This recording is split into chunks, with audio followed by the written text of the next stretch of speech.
Hey guys, what's up? Spectre here, and after a little break, it feels so good to be back. In this video, I'll be talking about Cyberpunk absolutely cleaning up at Gamescom, a shiny new ray tracing filled trailer, the next Night City wire, and more. Let's begin.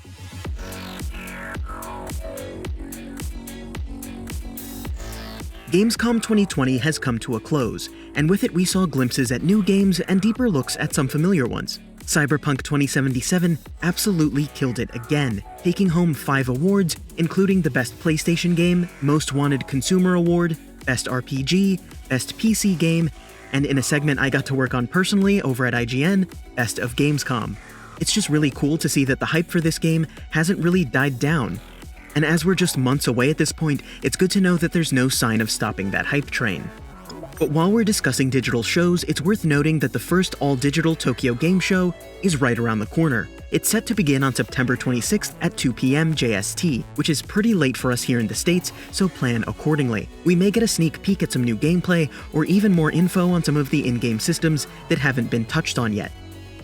By the time TGS rolls around, we'll be just under 2 months from the full release of Cyberpunk, so perhaps we'll be seeing even more of the game in a pre-launch media push. Speaking of seeing more of the game, with Nvidia's recent 30 series announcements, we were treated to the best look at Cyberpunk yet.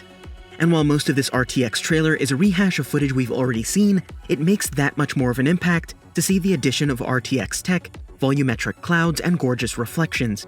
Nvidia's tech will also allow neon light sources to naturally fill entire spaces, allowing light to fall off in a realistic way. Perfect for the neon-soaked metropolis of Night City. And finally, Mike Pondsmith, the man and the legend behind the world of Cyberpunk, recently spoke to the folks at Red Bull about the music behind Cyberpunk 2077. Specifically, he spoke to the influence of punk music on his overall process.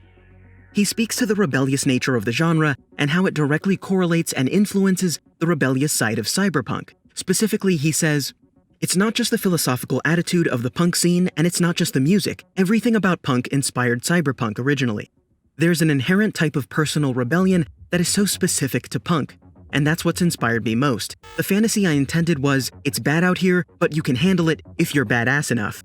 That's punk, and that's the role-playing I wanted to get out of people. The attitude, the nerve to face off against this future." I've linked the full piece below, along with all the others. I recommend you check them out.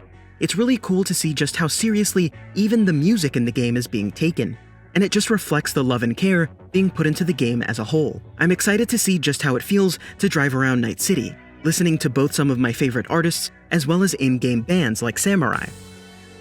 But that's about it for this Cyberpunk news update. If you haven't, check out some of my recent lore dives into weapons and even the car scene in Night City.